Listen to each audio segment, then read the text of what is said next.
The Richland Police Department calls the Domestic Violence Response Team DVERT for short, and it's a resource that the community has been needing. It impacts our community greatly.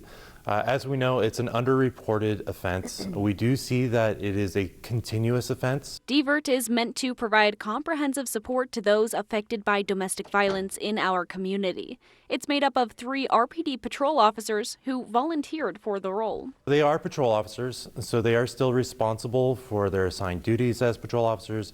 They've just volunteered to step up and conduct the follow-up needed.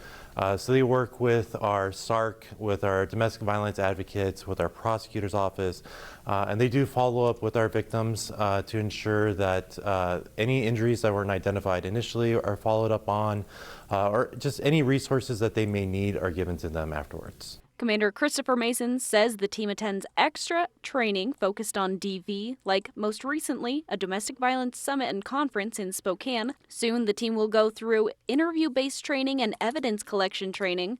According to Commander Mason, domestic violence is a complex issue that requires a multifaceted approach with thorough investigation. So we have the initial incident that happens, we have the investigation that occurs on scene or post-incident, and then we have the follow-up. And that's what we're trying to work up on, is that we understand that this is a complex problem, that this doesn't happen just overnight. And for people who have been affected by domestic violence, he says it's not their fault. And those that are victims, we want them to understand that it's not their fault.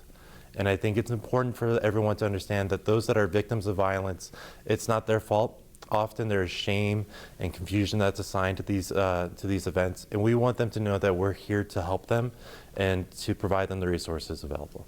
The team started in mid-February, and Commander Mason says it's the only team like it in the Tri-Cities. Commander Mason says domestic violence often goes unreported, but there are resources for people available. Find information on our website, applevalleyNewsNow.com. In studio, I'm Rylee Fitzgerald. Jessica, I'll send it back to you.